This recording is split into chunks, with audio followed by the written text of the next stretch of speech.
Hello and welcome to Hell's Academy. I'll be your host this lovely evening. Today we're gonna be learning about respiration. Yay! Let there be light. Boom. So respiration, as you know, is the process of breathing, but like chemically. And cellular respiration is when your cells breathe. Your cells do not have tiny lungs that they breathe air into and out, but they still do very interesting things with the oxygen that you breathe in and the carbon dioxide that you breathe out. They use it for metabolism, which is a bit of a scary word, but it just means making energy, mostly. See, the universe that you live in, that we all live in, has a problem. Stuff doesn't want to move. If I had a tungsten cube on my desk, it wouldn't just float around for no reason. If I want to make it move, I'm gonna have to use up my power to actually make it move and like push it. This means that I have to waste energy. And it's the same for your cells. Your cells have to waste energy in order to do literally anything, because this universe just hates life and tries to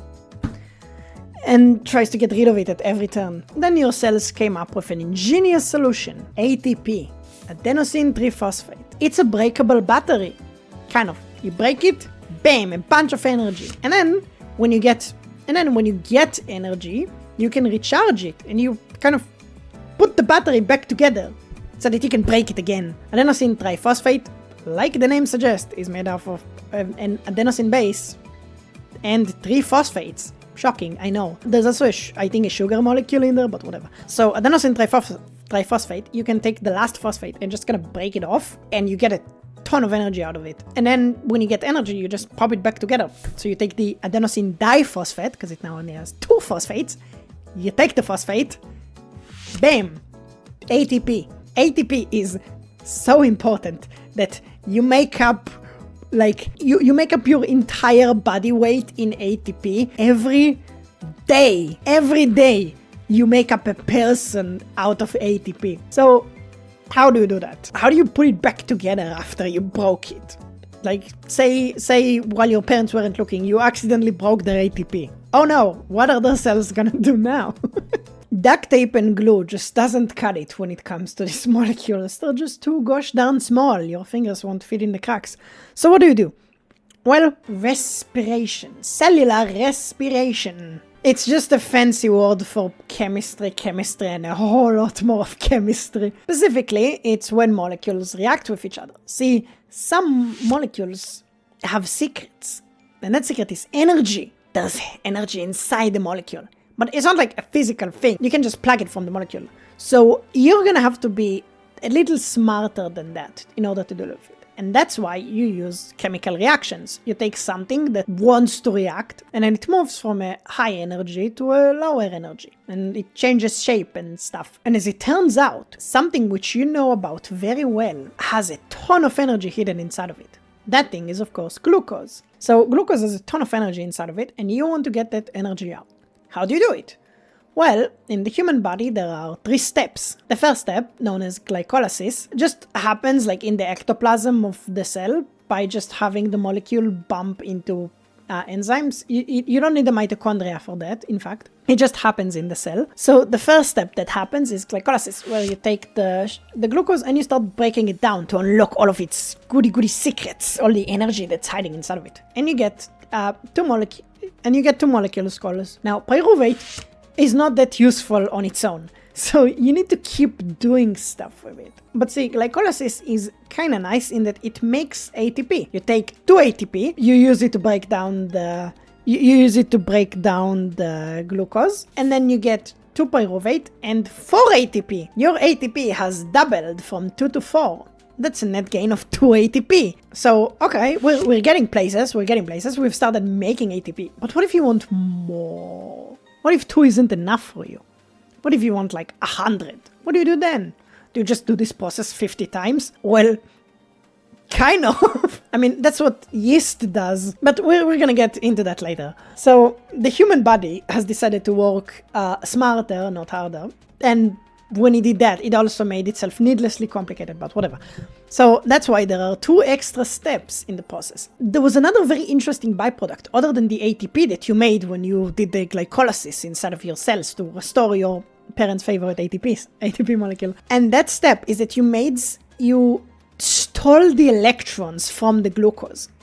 See, glucose is made up of a bunch of hydrogen, a bunch of carbon, a bunch of oxygen, and like electrons in it. When you break it down into pyruvate, you don't break it evenly.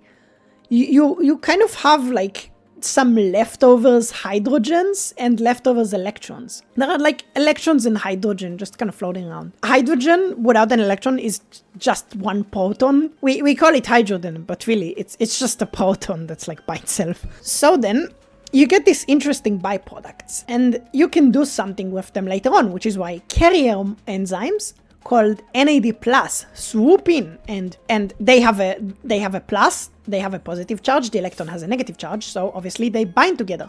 And then they also bind with like the free proton floating around. And that's how NAD+ turns into NADH. The H stands for hydrogen. But again, it's just like a proton. It's just a proton that's attached to it. Although it did gain an electron as well. What happens is you get these very interesting molecules called NADH, and they carry electrons with them. That's why they call them carriers. They carry stuff. Shocking, I know, scientists actually naming something in an easy to understand way. And you should know, scientists are really bad at this. The process of adding an electron to a molecule is called reduction, because you reduce the electrical charge because electrons have a negative charge. The process of taking away electrons is called oxidation. So if you're reducing something, you're actually adding stuff to it. And if you're oxidating something, you're actually taking things away. Amazing, I know. They had one job and they freaked it up really badly. We've got this NADH, right? It's cool and all. It has some electrons. Very fun. Big whoop. But that's not enough. I don't just want one of these. I want a lot of these. Which is why next you have something called the citric acid cycle. That's the second stage. See, the citric acid cycle doesn't make any ATP, but it does make a lot of that NADH that we just talked about. And like the name would suggest, it's a cycle. Leftovers from the previous stage, the pyruvate. Don't worry if you don't remember the name, it really doesn't matter. It's just fun to say, so I keep saying it.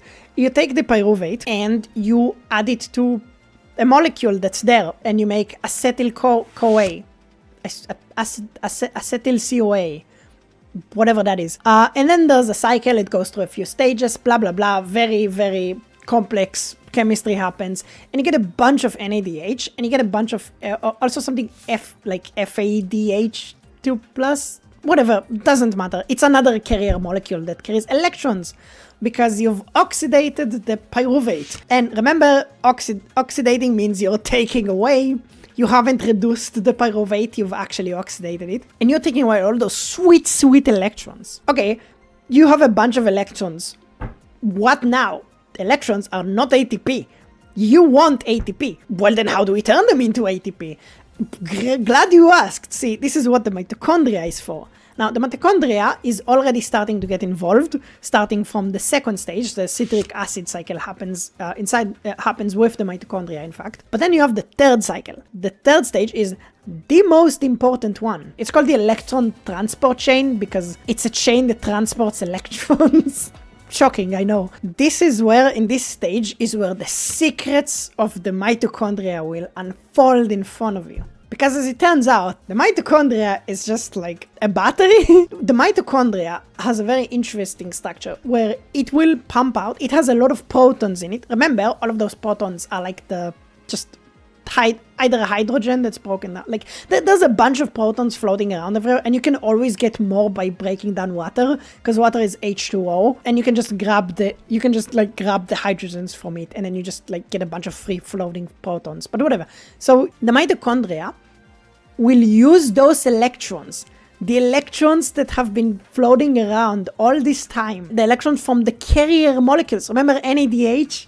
Yeah, that thing was actually useful. Turns out you weren't hoarding it for no reason. So you can take them, and then to a very, very complex mechanism, which I honestly don't have the single shred of knowledge about how it works. The electrons activate a bunch of pumps that pump protons from one side of a membrane to another, And then what you end up with is a bunch of protons all next to each other. You know what that means? An electrical gradient.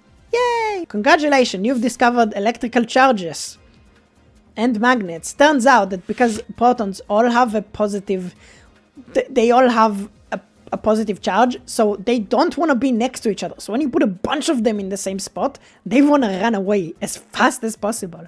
And luckily, you provided a tunnel for them. A tunnel by the name of ATP synthase, arguably the single most important protein in like the entire human body. And ATP synthase has a very simple job. It's like a revolving door. It allows the protons to enter it, but when they do, they spin it. And using the power of spin, hashtag Steelball reference, using the power of spin, you make energy. ATP synthase can take ADP and the phosphate and combine them together to get adenosine triphosphate. It literally just takes the phosphate and the broken butter. It literally takes the two pieces of the battery and just like sticks them together. Amazing.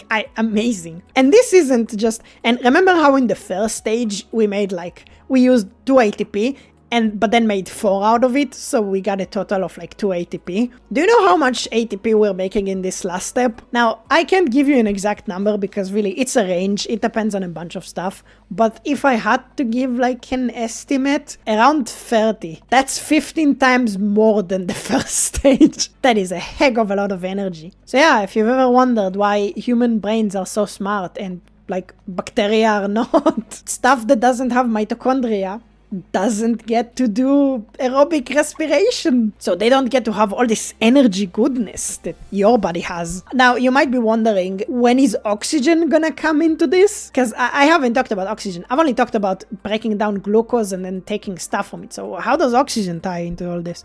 Well, those electrons and protons have to end up somewhere. You can't just have like free-floating electrons. They're gonna react with stuff. Those things are dangerous as hell. They're gonna react with stuff. That's why the oxygen is there to be what is called an electron acceptor. See, the secret of metabolism is that it's all about the movement of electrons. As long as you can get electrons from one side to the other, you can do anything you want. Yeah, well, you can make energy. And then once you have energy, you can do anything you want. Oxygen is really good at pulling electrons to it. It really, really wants to have them. And that's why the oxygen will accept the electrons from the carrier molecules and also take up some protons that are floating around. And then, bam, H2O. Also, the second stage doesn't consume oxygen, but there needs to be oxygen for it to work. So like the citric acid cycle doesn't work without oxygen. And if you're wondering why it's called the citric acid cycle, what? Is it related to citrus fruit? Yes, it's literally making the same molecule that's inside citrus. I guess you are a lemon after all. There's a little bit of lemonade inside of you, and I'm not talking about your piss. Those are the 3 stages. You can't always do them. You know, if you've ever went running, you'll notice pretty quickly that you start to run out of oxygen.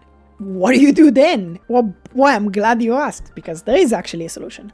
See, if you don't have oxygen, that's fine, because you can just do the first step of the process. You can just do the first step. You don't need to do the other 2 steps. The problem is, of course, that it's way less efficient, so you just end up generating a lot less ATP, so it's a lot worse. Like, you don't want to do it. But you can. But there is a problem. See, you do the first step, you get some ATP, you get NADH, because they're carrying away the electrons, and you get pyruvate.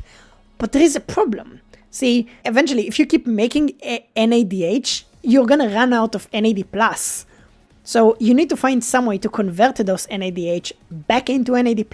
If you did the whole cycle, then eventually those electrons are gonna get dumped into an oxygen. And, well, when the oxygen receives it, then you don't have to worry about those electrons anymore. And again, electrons just being around is a big, big, big problem because they're gonna react with stuff. Have you ever heard of the term antioxidants? So, like, you've probably heard of antioxidants and how they're good for you, but what the hell do they actually do? See, this process of basically combining sugar with oxygen to get the energy out of it is very similar to burning. If you squint your eyes, like, a lot, it's basically the same process as burning stuff, as starting a fire. But if you've ever had a fire inside of you, which I'm gonna assume you don't because it's dangerous as hell, you'd probably notice that it's not a very good idea to actually light a fire inside of you because then the fire would start to burn other stuff that is not the fuel that you wanted it to burn. And this is the exact problem with metabolism. You've got all of those chemical reactions and all of those like very excited molecules that just want to do stuff like oxygen. Oxygen just loves to pair with other chemicals. It's like the cool kid who always wants to hang. It's like the extrovert that always wants to hang out with other people. Who's got the energy for that? But your body has a lot of introverted chemicals in it that don't want to hang out with the oxygen. And you know what happens when they hang out with each other? Things break. Things break hard. Antioxidants are very attractive to reactive oxygen species. When they meet each other, they can't help but bond with each other on the spot. And that's why they can capture all the free radicals. And if you have too many free radicals going around, then you die.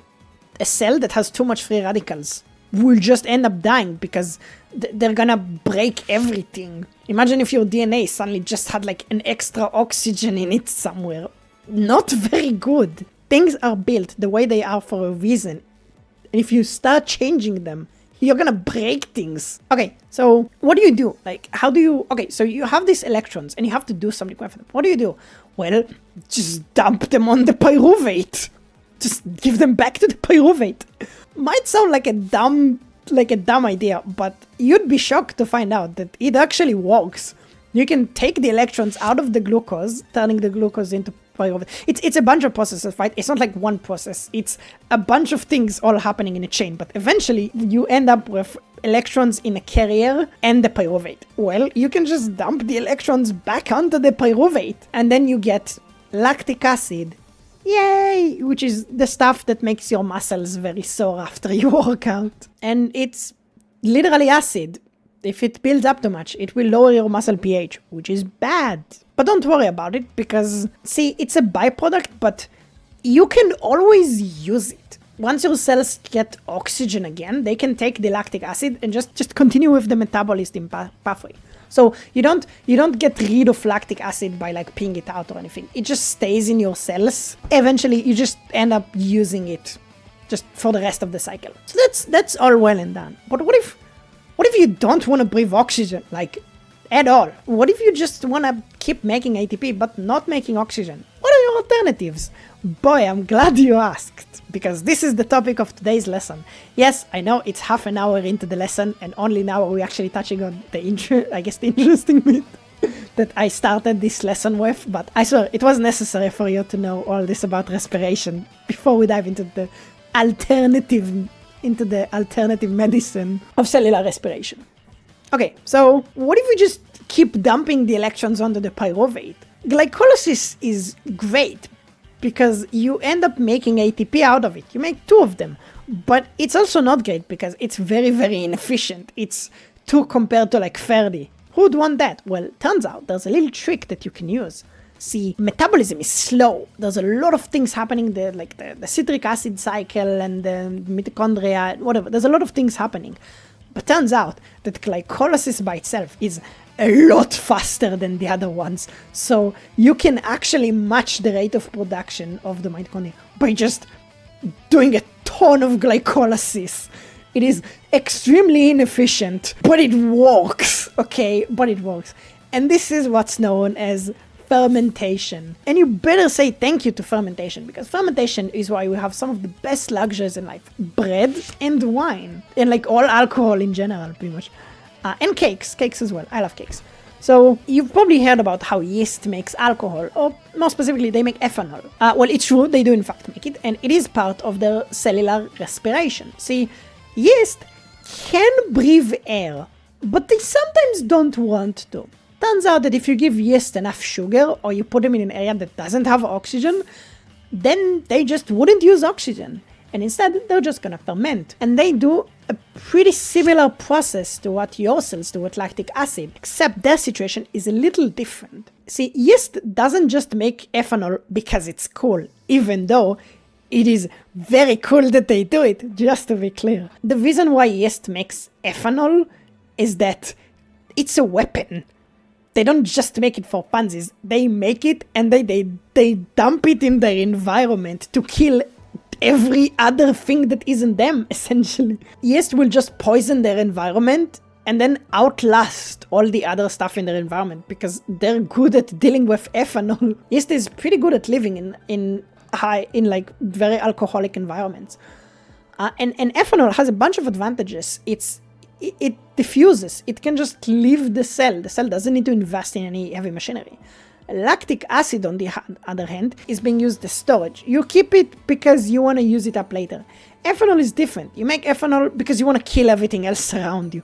But, just like lactic acid, you can actually continue the pathway with ethanol. Sometimes yeast will absorb the ethanol back and just continue on with the normal pathway if they have access to oxygen. The reason why the yeast takes the reason why they ferment at all is that they have to take the pyruvate, and just like how you make lactic acid, they also have to turn back the NADH into NAD+, because the process of making the ATP turns the NAD+ into NADH. So now you have to do the reverse, so you get back your NAD+, because it's a cycle, and it has to keep on going. It really is, like, there's a lot of cyclical elements in it. Like, you don't actually use up the phosphate. ATP is not really used up.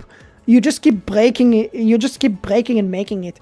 Rarely do you lose phosphates, but there are still a lot of them in your piss because you just eat so much of them that, like, you have a lot of extra. And also, arsenic is really bad because arsenic is kind of similar to phosphorus, and so when you're trying to make ATP, arsenic can sneak in there and pretend to be phosphorus, except unlike phosphorus, arsenic doesn't do a good job of being a living battery. That's why arsenic is really deadly and really bad. Well, one of the reasons. It does a bunch of other stuff, but it also messes with anything related to phosphorus, which is a lot of stuff.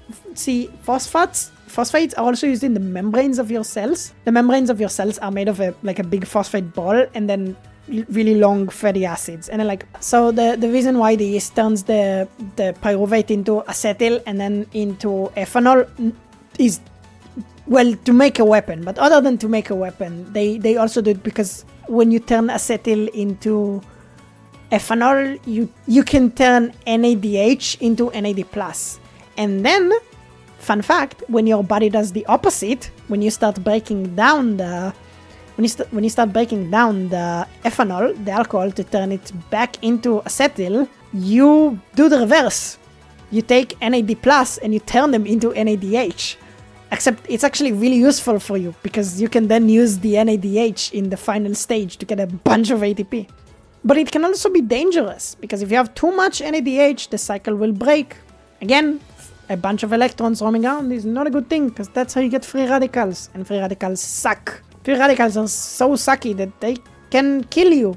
Like, you'll be fine. Your body is mostly good at dealing with it, but you can break that balance if you do stuff like not sleeping. That's right. Not sleeping causes oxidative stress. So if you don't want your cells to die of overwork, you better get some gosh darn rest. It's particularly bad in your stomach. This is why, if you aren't sleeping enough, you might feel a lot of stomach aches. It's the free radicals and stuff building up in your stomachs. There's a key part that I left out of this. There are actually two key parts that I left out of this equation.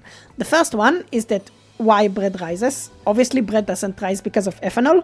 It's because during the process of taking the pyruvate and turning it into ethanol, there's another step in the way where the pyruvate gets turned into something real nasty called acetaldehyde.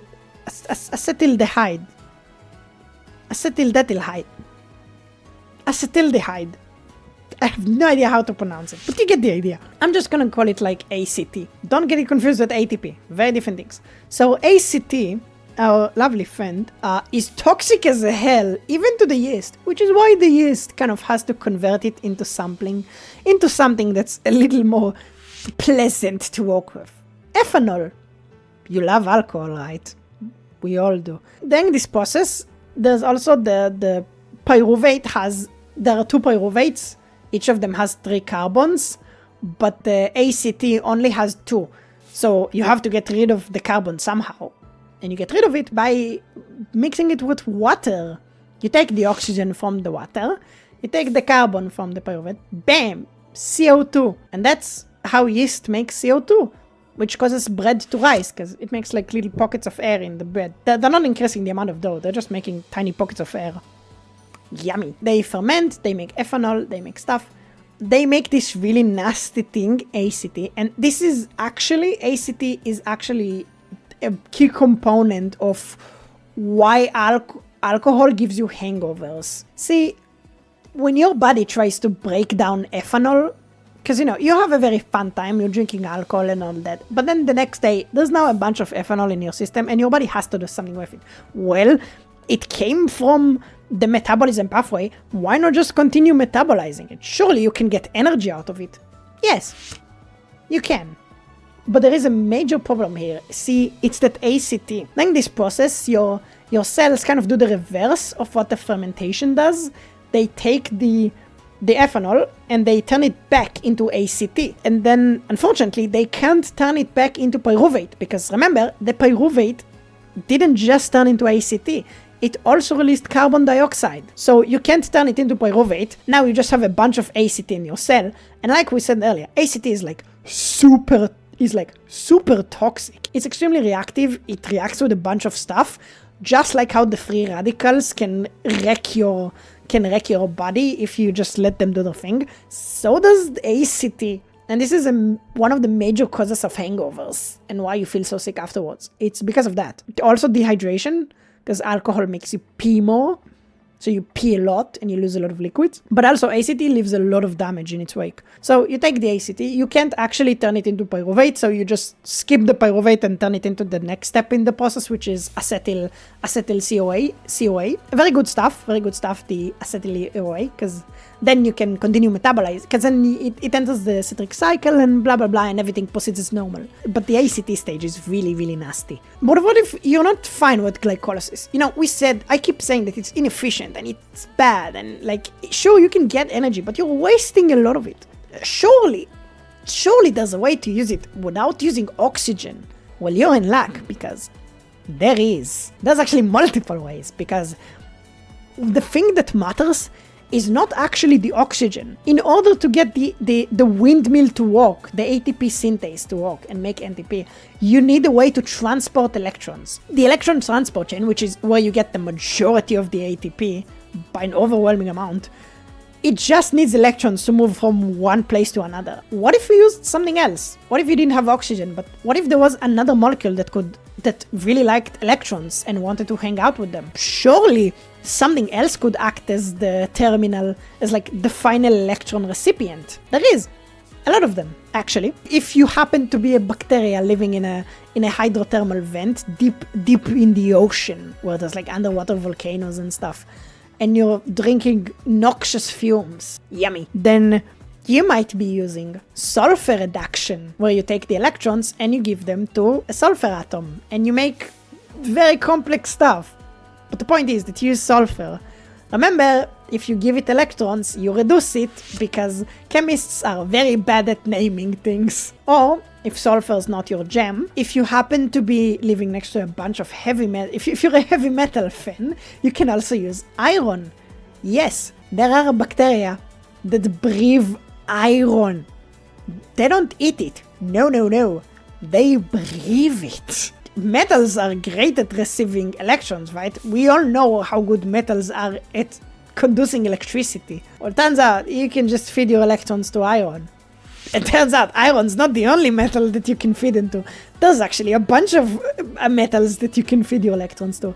You can feed them to iron, you can feed them to cobalt, you can feed them to magnesium, you can feed them to iodine. I'm not sure if iodine is a metal, but doesn't matter, because you can feed it electrons. And also, you can feed them to uranium. That's right. There are bacteria that breathe uranium. Nature is so wild. How do they do it? Well, same way you breathe oxygen. They take something that loves electrons and they give it electrons.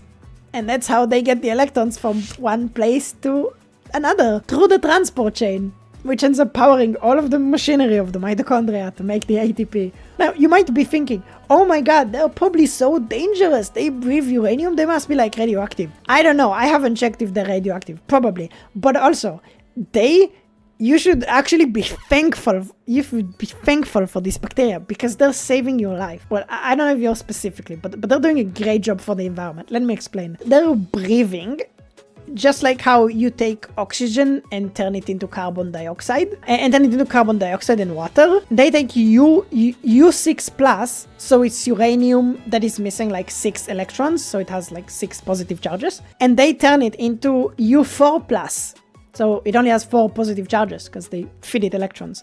Now you might be thinking, okay, but why do I care about U6 plus and U4 plus? Like, are they any different? It's still uranium, it's still radioactive as hell. Well, turns out there is a difference. As you see, U4 is not soluble in water, so it just kind of, so when you have a lot of it, it just kind of makes deposits and it just stays where it is because it doesn't get dissolved in stuff. So it's just mostly stationary. But U6 is different. U6 is soluble in water, which means that if you have like a bunch of uranium ore on the surface and it happens to get exposed to the air, it will start oxidizing. Oxidizing is the process of losing electrons, because again, chemists are stupid. You'd think reducing means losing electrons, but no, it's oxidizing. They lose electrons, so now they have a positive charge, which is why you get the U6. And then the U6 kind of pops out of the rock, because why not?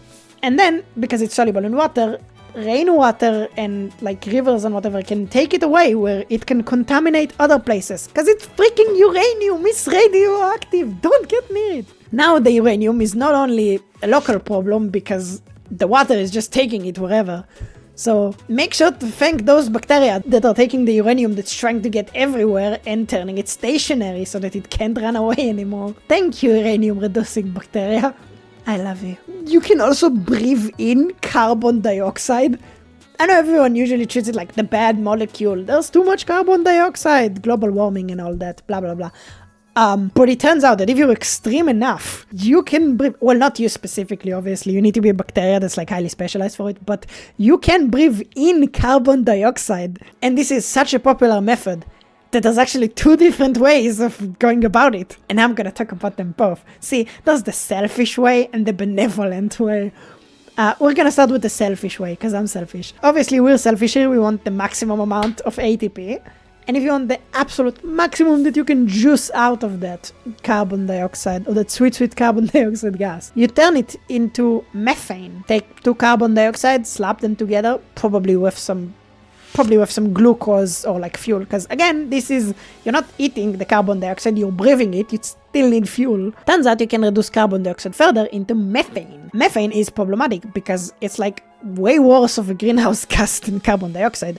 And also, it's not particularly useful. Other living beings mostly can't do much with methane. Sure, there are some methane-loving bacteria that can digest it and blah blah blah, but like it mostly just gets dissolved into the air because there's not much to do with it. Again, it's already reduced so many times. It's a dead horse that gotten bitten so many times. What are you even gonna do with it? I guess one of the best ways to actually deal with methane is to just burn it. Just burn it. Burn it and turn it into carbon dioxide. they reduced methane so hard that you can now produce energy by swinging it in the other direction. That's crazy. They pulled so much energy out of it. They reduced it so hard that you can make more energy because it went from one extreme end. Again, it probably started as oxygen before something breathed it in and then breathed out the carbon dioxide. So it probably started as oxygen and then got reduced into carbon dioxide and then got reduced again. So it went from one end to the spectrum of like reactivity, of like the spectrum of oxidation and reactivity to another. And it went so hard that you can now burn it. It's flammable. It's a great source of fuel. It can now be used as fuel because they reduced it so hard. I don't know. I just find it really funny. The nicer methods gets a little less ATP out of it, but you produce something which is a heck of a lot more useful for the stuff around you. So useful, in fact, that this bacteria is probably in your guts right now because it's just that useful. It takes the carbon dioxide and it breathes on it in order to turn it into acetyl CoA. You remember acetyl CoA, right?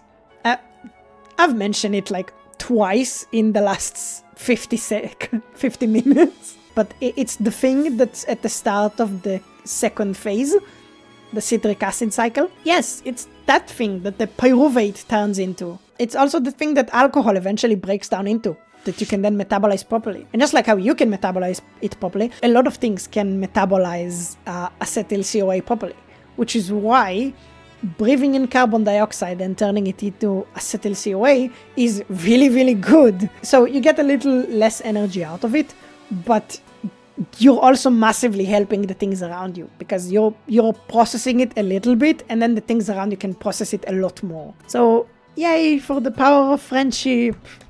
Yay! That was mostly the alternatives that I wanted to talk about. If you don't want to breathe oxygen anymore, you now have options. Yay! There's also, you can also use as a final reducing agent. Apparently, you can use a type of chlorine. Have you ever wanted to breathe in chlorine acid? No, this isn't chlorine acid, but it contains chlorine. And also, piss! Have you ever wanted to breathe in piss? Okay, well, it's not exactly piss, but it's also not very different from it. I feel like I should explain. When you pee out something called urea, which then, either by bacteria or by just like natural forces, it then gets decomposed into turning into ammonia. And then ammonia goes through the nitrogen cycle where other bacteria then eat it and do stuff with it and blah blah blah blah blah. Eventually you get nitrate. You get like nitrous, and then it gets oxidized even more because something breathes it. Something breathes the piss. I guess it's heavily processed piss by this point, but still piss. And then they take the nitrous and then they turn it. Sorry, it's not nitrous. It's like I forgot the name of it. But anyway, you end up with something called nitrate. Nitrate is not at all similar to ammonia because it's heavily processed, but you can get it from ammonia. And then you can take the nitrate and you can breathe it because nitrate only has one nitrate is made up of one nitrogen and 3 oxygens. But see, nitrogen actually hates this. That's because what nitrogen really wants deep in its heart is to bond with another nitrogen. N2, which is two nitrogens, are bonded together with a triple bond. They share 3 electrons, and it is one of the strongest bonds in nature, and it is the aspiration and dream of every nitrogen. This is also why a lot of explosives are nitrogen based, because nitrogen really, really, really wants to bond with another nitrogen. And if you keep it in a chemical that isn't another nitrogen, eventually it's gonna snap. It's gonna snap and leave. And when it does so, it's gonna release a lot of energy. Now you can either just let this energy go out spontaneously, and that's how you make explosives, or you can do it in a more controlled fashion, and that's how you breathe nitrate. And then you can generate ATP. Yay! There's actually a ton of chemistry that goes into it that I didn't really talk about much. For example, NO3. Oh, it's actually NO3 minus. There's an extra electron there. NO3 minus. Right, there's an extra electron there, but there's also 3 oxygens. And the oxygens, we said earlier that oxygen is starving for electrons. The reason why is because oxygen has 6 electrons in its outer circle, and it wants to reach 8, because 8 is like the magic number. It wants to reach 8, and because it's so close, it's missing just 2 of them. It's very, very excited, and it loves to do it. It also helps that oxygen is very light. Heavier elements have a bunch of protons, but then they also have a bunch of electrons, and those electrons will stop new electrons from coming into from bonding to the atom. This is why lighter elements tend to be like really, really, really hungry for electrons. Now you might be thinking, wait, if oxygen is so good at its job and it has 2 empty spots, what if there was only 1? What if we took a chemical that had like 7 electrons in another shell? Congratulations, you just thought about fluorine breathing, and please don't do it, it's gonna kill you. See, fluorine has this problem where it is very reactive. Too reactive, it reacts with everything and anything, and you don't really have any control over it. So good luck doing it in a controlled manner. You're just gonna burn yourself. There's no way in hell you can control fluorine. They literally call a chemical that is made up of like mostly fluorine, they literally call it Lucifer's gas. Because that thing is just so prone to catching on fire. Maybe you shouldn't breathe in the super excited, gonna explode any minute chemical. Maybe you shouldn't breathe in Satan's farts, you know? Anyway, you have this nitrogen with 3 oxygen molecules, with 3 oxygen atoms, sorry, not molecules, all around it. Molecule is made up of atoms. Atoms are just like the individual stuff. So the oxygen is really, really hungry for the electron, which is why the electron tends to hang out near the oxygen more. If you break this, now I'm simplifying it a lot, right? Like, again, metabolism is one of the most complicated things that are happening in your body. It is not as simple as I'm making it sound out to be. I'm just trying to make sure that we both understand what's going on to the best of our abilities, which is sadly limited because Mother Nature really loves to freak with us by making things extremely complicated. So electrons are not very near the nitrogen. You can kind of take away the nitrogen in a way where it's missing some of its electrons. And then if you do it twice, you get 2 nitrogen atoms that are missing their electrons. And this is where the electron transport chains comes in, because they're missing, because like they don't have electrons. They want electrons. You can give them electrons, and that way you can get the electrons from one place to another. And when they move the transport chain, and with the transport chain moving, you get to make a bunch of energy. Oh boy. But yeah, that's how it works for the most part. That's all you need to know, really. If you don't want to know more though, like, again, there's a bunch of very complicated processes happening here, and they're all extremely interesting. So if you want to learn more, I highly recommend checking out more sources, learning about this thing, learning even more about respiration. It's just so cool. Like, bacteria that breathe uranium. Come on, you cannot get cooler than that.